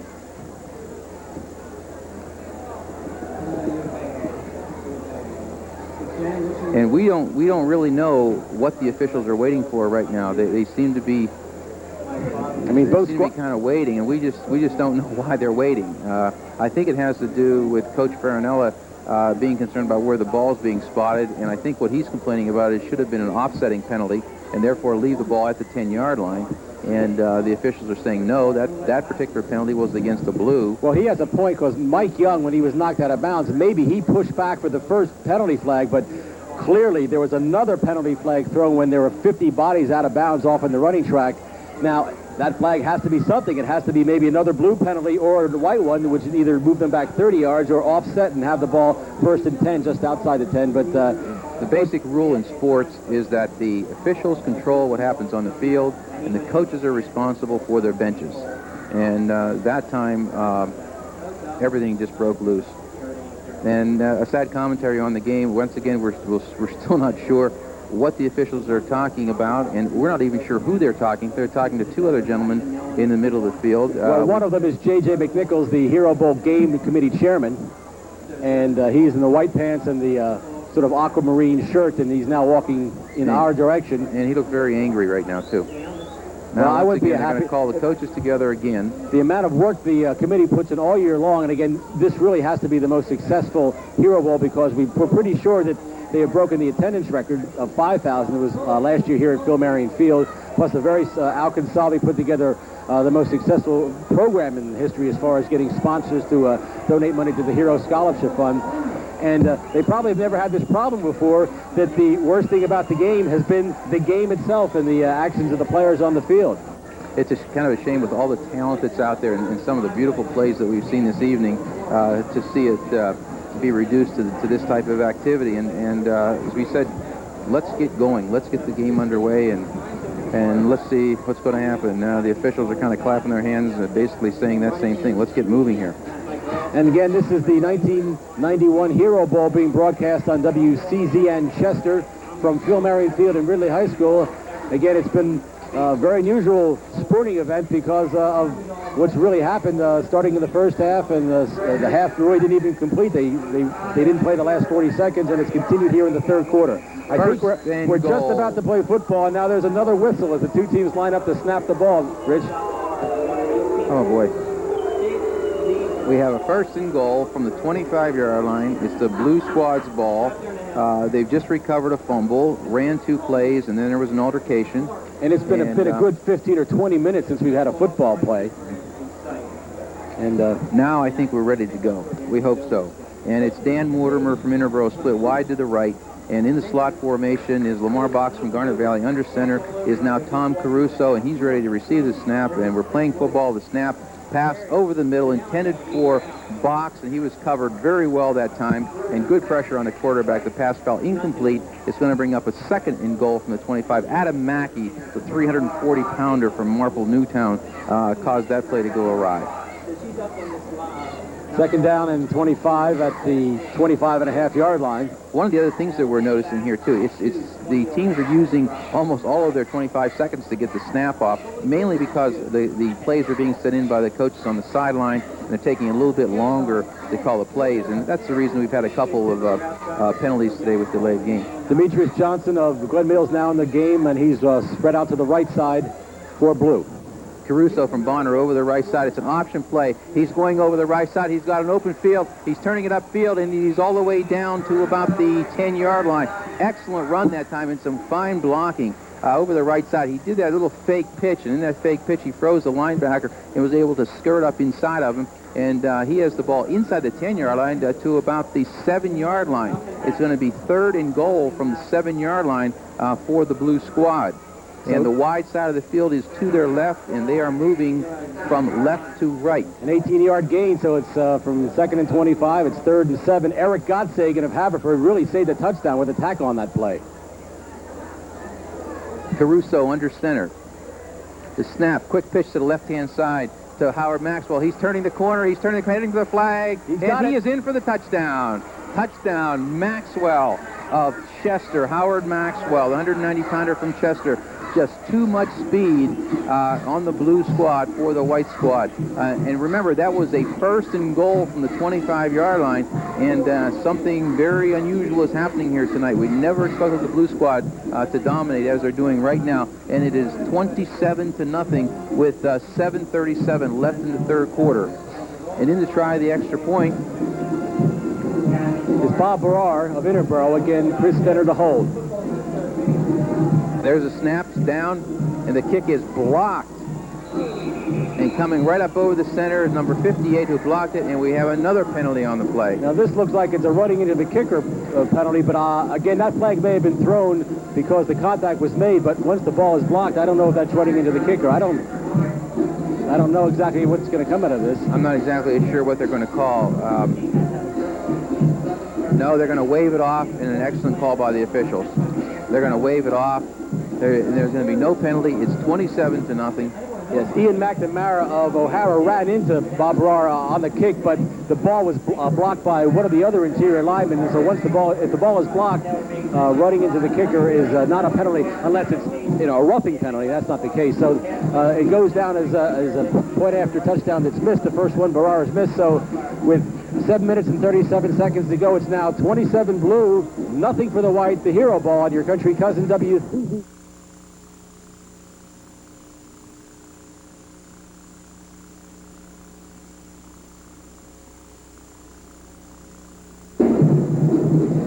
Jim Nicholson returned the blue kickoff. Jim Nicholson of Ridley returned the blue kickoff, and blue will take over 1st and 10 from the 27-yard line. And once again, it's Brian Stump under center. Brian Stump, quick handoff to the left-hand side, nothing doing. The blue is there again. And quite frankly, the white line is not moving the blue line out, and the blue is getting off the ball very, very quickly. It was Pete Petrillo who was the ball carrier that time, and he was smothered for absolutely no gain. 2nd and 10. And again, Stump's in there at quarterback, and when we had him on the talk show at the Burger King on Saturday, he basically said that he really wasn't planning to play too much in quarterback. He was just going to play defense, but he's been pressing the action. Maybe that sore neck of Dennis Decker is going to keep Stump in here the whole second half. Decker doesn't have his shoulder pads on. He's kind of standing around. Doesn't look like he's badly injured, but not enough to go in and injure it. Reverse pivot, trap play over the center. Will Heron from Marple Newtown tried to break the center of the line, did, but only for about 2 yards. It's going to bring up a 3rd and 8, and it was Bob Shaw from St. James on the tackle. Number 32, Bob Shaw, St. James on the tackle. And again, plays being come in by the running backs. Mike Buzza is now out as Pete Petrillo from Lower Merion comes in with the play from Jim Smith, the white coach, the coach of the white squad, and a 3rd down and about 8. And Dean Workman is now in its center for the white squad. Robinson in motion to the right-hand side. Stump back to throw. A lot of pressure. Long pass deep downfield intended for number, looks like 88, Eric Cotter of Haverford. The pass ball is incomplete. Good coverage by the blue squad that time. Coverage by Bobby Cavilla, number 2. Going to bring up a 4th down, 4th and 8. So it's been 3 and out for the white squad. And Lamar Box is back deep to receive for the blue squad. And it will be a punt formation for the white squad. Also back for blue is Paul Kelly, number 82. He's a short receiver. Not in stature. He's almost 6 feet tall, but he's a good 15 yards in front of Box. And punting for the white is number 41, Chris Aaron of Springfield. And he good gives up a pressure high that time kick by Massey.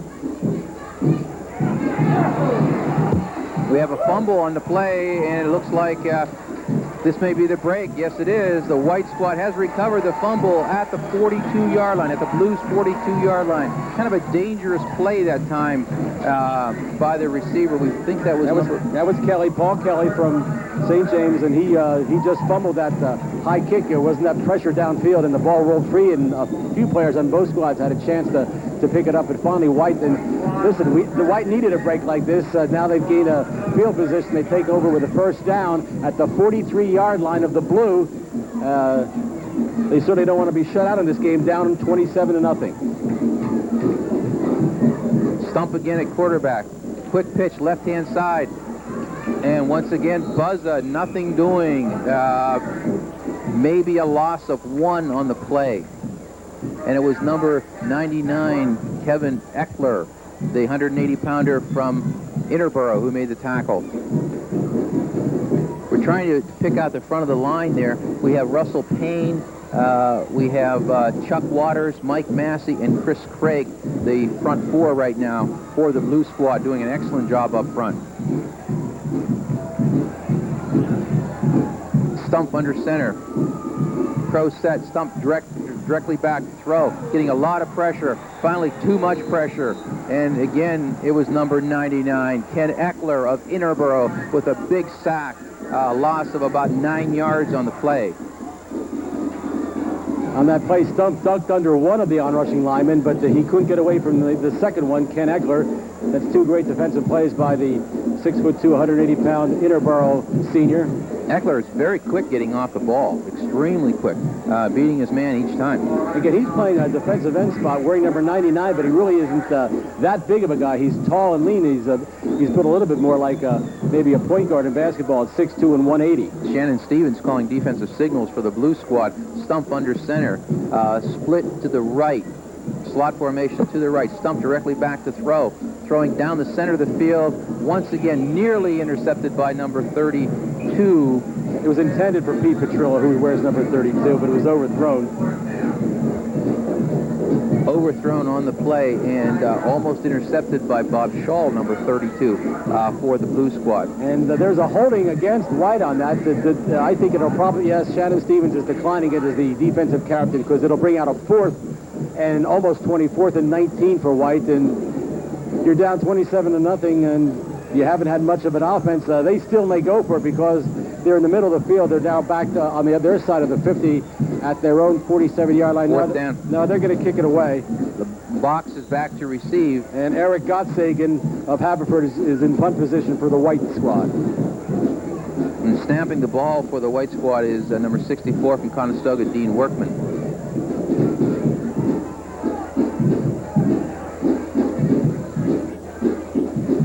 A little bit of pressure on the punter. Good kick that time. Box the receiver. Coming up the right-hand side, he has 5 yards. He has 10 yards, being forced out of bounds after a pretty nifty 15-yard run. He's at the 35-yard line. Tackle made by Eric Cotter from Haverford, number 88. And the Blue Squad will take over at their own 35-yard line, 1st and 10 with 2 minutes and 48 seconds left in the third quarter. It's 27-0, a surprising 27-0 in favor of the Blue Squad. In some way, some of the extracurricular activity and bad blood is maybe concerned between the two traditional in the last few years squads. Ridley and Glen Mills, they say, why don't we play each other in the regular season? And they really don't because they're not in the same league. And a lot of Glen Mills and Ridley kids playing against each other tonight, and maybe this is the bragging rights for the teams that never played during the regular season. Tom Caruso back in at quarterback. He hands off over the right side.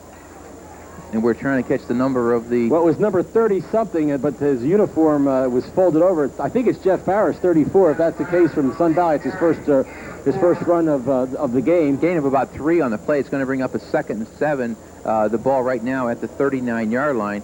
And once again, the teams are a little bit slow in getting the plays into the game, and that's something to be expected in an all-star game. And Caruso now has the play and is ready to go. And we're seeing some new people in there right now, too, for the White squad, and we'll catch them as we go along here in a minute. Number 85, Michael Delancey, is split out to the left. And we have a split backfield. Handoff straight ahead to look like number... Once again, we're having trouble catching the numbers. That's number 1, Sean Dow of Academy Park. Sean Dow of Academy Park. Short gain on the play. He was stood up and pushed way back by Pete Lazaridis of Upper Darby, who's in on defense now for the White. We have a 3rd and 5 coming up now. The ball just over the 40-yard line. 3rd and 5. And number 5, Demetrius Johnson, bringing the play in for the Blue Squad. Again, Brian, you seem to be very quiet this afternoon. Nothing to say this afternoon? Well, I'm pretty much subdued. I mean, it's a pretty big deficit for the White team right now, and it's looking all blue still. Tom Caruso under center, drops straight back to throw.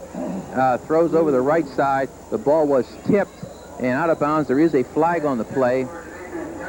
And usually when the flag is back there, it's a holding penalty. And it was Bob Gibbons, number 53 from O'Hara, who tipped the play, who tipped the ball that time. Looks like the preliminary call may be holding against the offensive team to protect the quarterback. It's declined because of Bob Gibbons' defensive play tipping that pass, and so that'll... It's going to bring up a 4th and 5 now for the Blue Squad, and Chris Stenner from Glen Mills is back to punt. Who's also caught the touchdown pass here in the game, or the one right there at the end of the first half to give the Blue that 21-0 lead at halftime. I'm amazed by the conditioning of these athletes with the kind of heat we've had here this week and the condition that they're in. I'm amazed. Kick is off. The ball bounces at the 30, bounces at the 25, and it's going to be dead at the 24-yard line. The White squad will take over at the 24-yard line.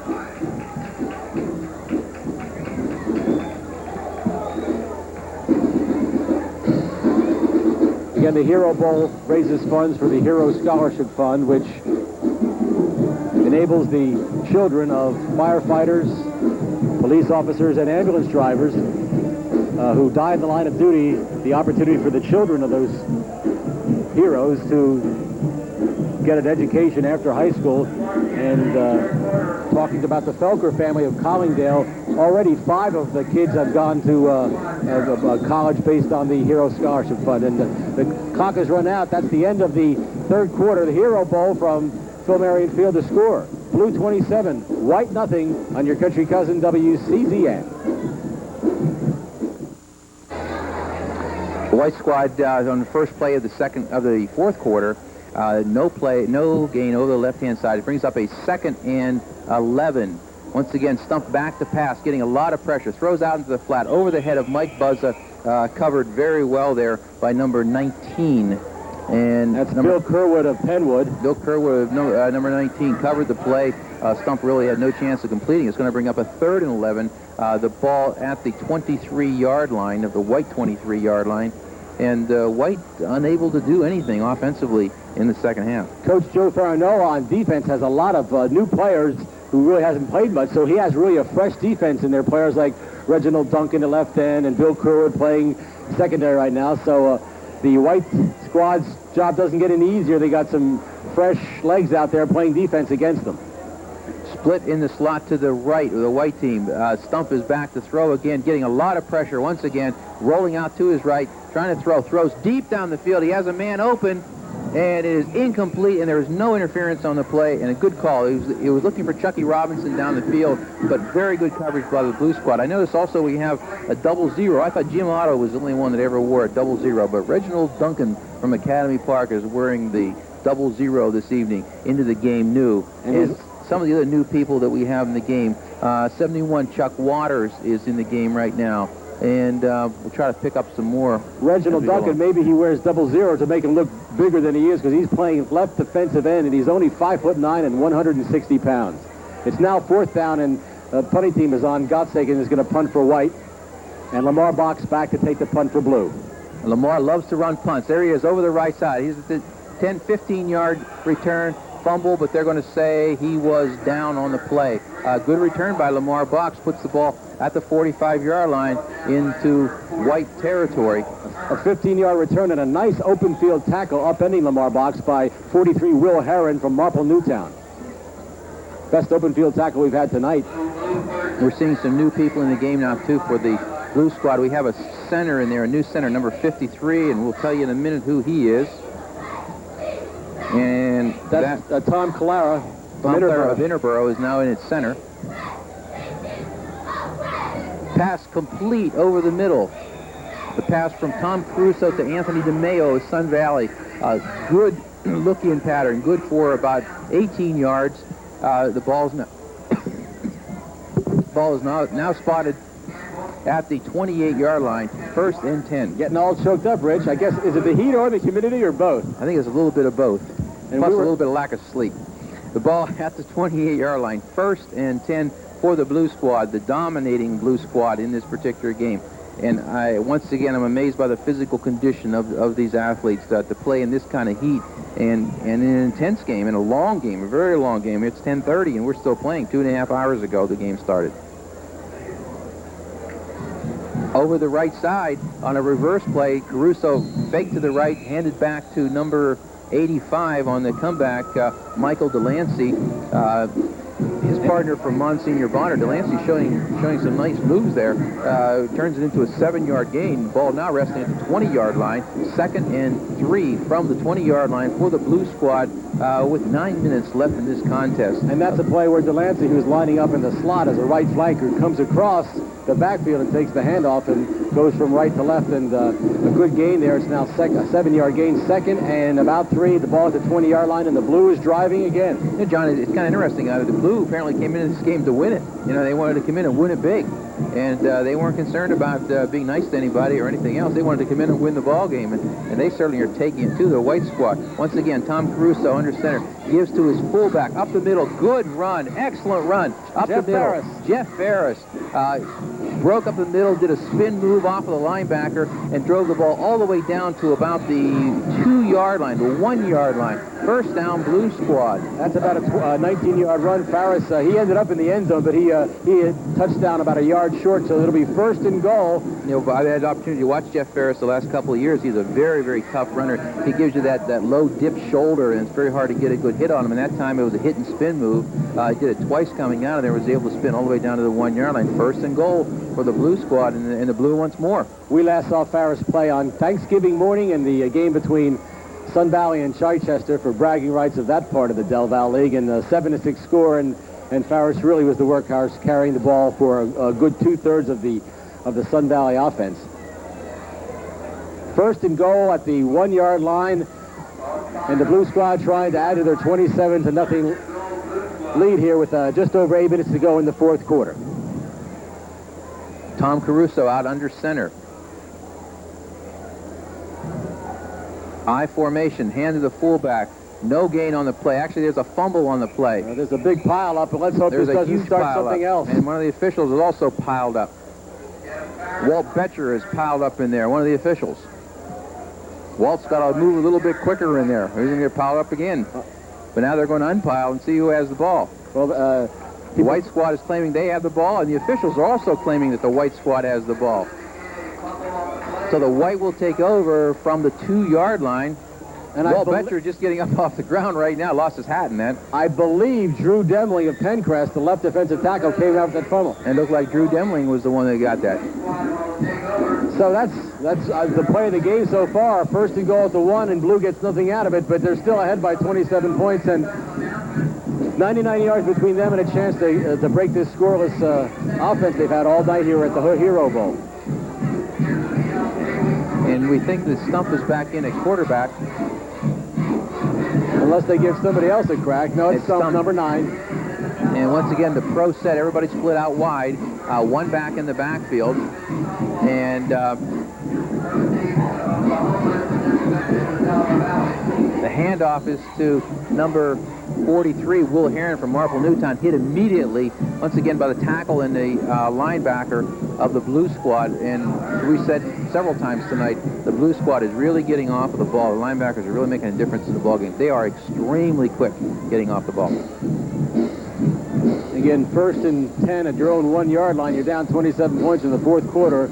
Yes, you want to move the ball out from the goal line to give your offense a little bit more room and real estate to work. But again, the Blue front four headed up by Big Mike Dad there, number 77. Russell Payne, and 6'2" and 305. It's a hard wall for the white team to get through. Second and 10 from the 1. Stump directly back to pass.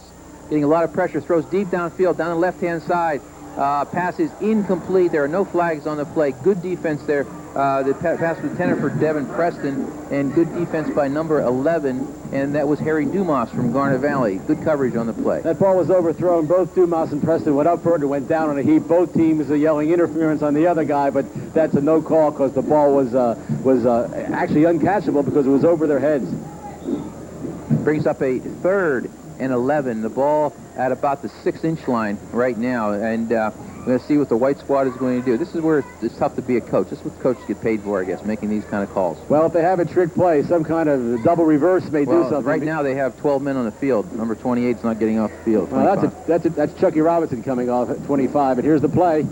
And over the left side, it's a quick pitch to Pete Petrillo, number 32 of Lower Merion. Petrillo got the ball out a little bit, out to about the 4-yard line, and enough to give his punter a little bit of room. And Eric Gottsagen of Haverford is going to come in, and he is punting for the umpteenth time tonight, as really the Blue defense has held down the white offense the entire evening. And I bet Lamar whether or not Dennis Decker was in or not at quarterback. I bet Lamar Box is licking his chops right now. Only half of the field to go after this punt. I'm sure he wants to get it and try to squirt right up the middle of the field. Standing at the 40-yard line. The punt is off, and Box will field it. He's going to field it at the 42-yard line. He's taking it straight up the field, getting a lot of pressure, a lot of heat. Good tackling. Bounces off of 2 men. Turns the right side. He's down the sideline. Lamar Box cutting back to the center of the field. He's going to go all the way for a touchdown. Excellent run, Lamar Box. There is a penalty on the play, however. There are 2 flags on the play. They're down near the goal line.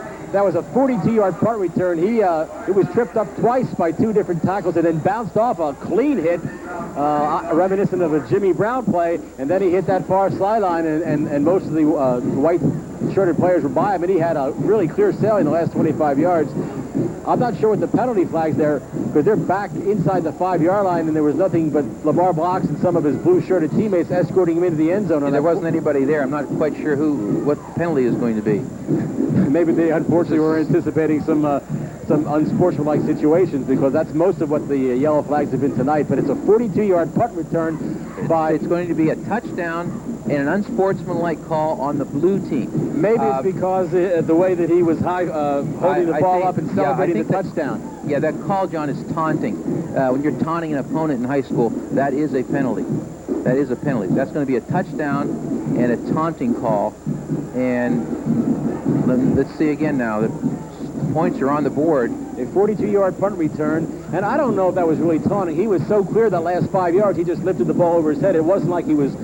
Usually taunting is when you look back at an opponent and you put the ball in his face or something like that. He just kind of out of jubilation put the ball in the air. So this becomes an extra point of 35 yards, and the kick is up, and it is it's going to be short. And Bob Barrar trying short. And I can understand the officials calling that penalty because of all the bad blood that's happened so far tonight between the two teams. That they didn't need any of that. It could have caused another confrontation between the white and blue here tonight. So the 35-yard attempt, because of the penalty on the extra point by Barrar, is not quite long enough, and so the extra point is no good. So the 42-yard punt return by Box moves the score to 33 blue, nothing white. The Hero Bowl live in your country cousin WCZN.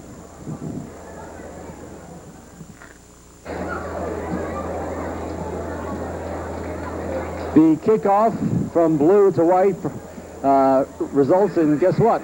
A penalty, an extracurricular, not extracurricular, a personal foul against blue. So the ball is moved up to midfield, placed at the 50-yard line. And again, good field position for white, but they have been unable to do anything with it. And I guess the only thing left for blue to do is to try to preserve a shutout, but that really isn't important here at the Hero Bowl. And Brian Stump is still quarterbacking for white here in the second half. Once again, the pro set split wide to the right, and Stump has the ball dropped straight back, ready to throw, throws over the middle. The ball is tipped, and number 11, Jim Nicholson, had no chance of catching. It's going to bring up a 2nd and 10 with 4.5 minutes left in the game. I think it was tipped by Quasi Kajarko of Penwood. Again, one of the second-string defensive players now in, fresh legs both in the defensive line and the secondary linebacking core. Second string only in the fact that they didn't start the Hero Bowl, but all these kids, of course, are starters and outstanding players during their entire varsity careers for whatever high school. We also have Keith Winchester from Chichester High School in there now at a defensive back position. The handoff to Chucky Robinson over the right side. Good block there on the right side. Very good block by number 50, the center. And Robinson's over the right side, gain of about 6. It's going to bring up a 3rd and 4. And it was Bill Kerwood from Penwood on the tackle that time. But that was one of the nicest runs of the evening for the white squad, bringing up a 3rd down and a long 4.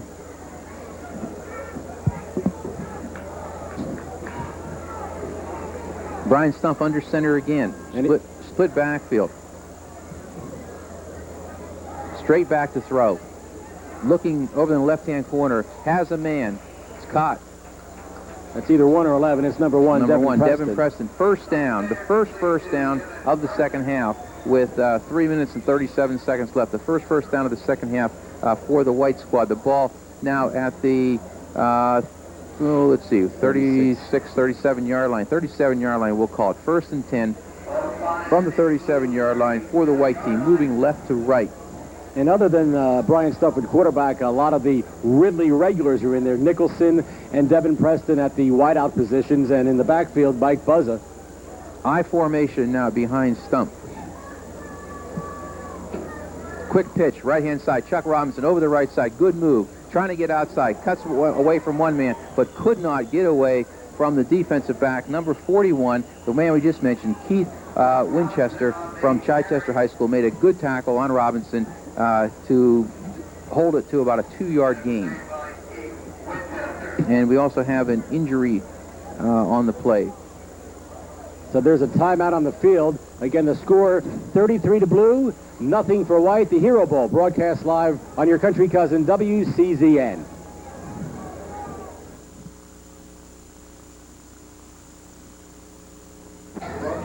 The stump on a quick pitch to Robinson. Robinson on the left side tried to cut it back, had nothing going for him, and it's going to bring up a third. And it was Bill Kerwood again from Penwood on the tackle. Once again, the quickness of the defensive team, the blue squad, really coming into prominence here this evening. Brings up a third and about 8. Ball at the, well, we think we're about the 35-yard line. Again, the quickness and the freshness, because most of the defensive players in for blue have really only been playing since maybe midway through the third quarter. And again, a lot of the starters are in there for white who played from the beginning of the game because they're the coach, Jim Smith, is trying to do anything to crack this goose egg up on the scoreboard. Brian Stump under center. Formation set to the left-hand side, to the wide side. Stump straight back. Draw play to number 44. Number 44, Nick Milligan from Strathaven. Short gain on the play, trying to get the first down. Tackle was made by the captain, Shannon Stevens, from Glen Mills. And in about 5 minutes, the concession stands will start serving breakfast. We're now at 10 minutes to 11, and the game is still proceeding. Mike Iannacci did send us a press notice that despite rumors that the 1992 Hero Bowl will not start 30 minutes after the conclusion of this one because it's been a long night, because of the ceremonies and also some of the stoppages in play when the kids weren't playing football. We now have Dick Enberg on the microphone. Go ahead, Dick. Brian Stump backs in the eye. Hand off to Robinson. Robinson to 30, turning at the 27-yard line. Brought down by, it looks like a Jaguar. Is that Harry Dumas? No, that was Bill Kerwood. Bill Kerwood, he had a Jaguar paw on his helmet. Well, they all do, Mike. Everybody has a Jaguar paw on their helmet. Oh, my. Who is calling time?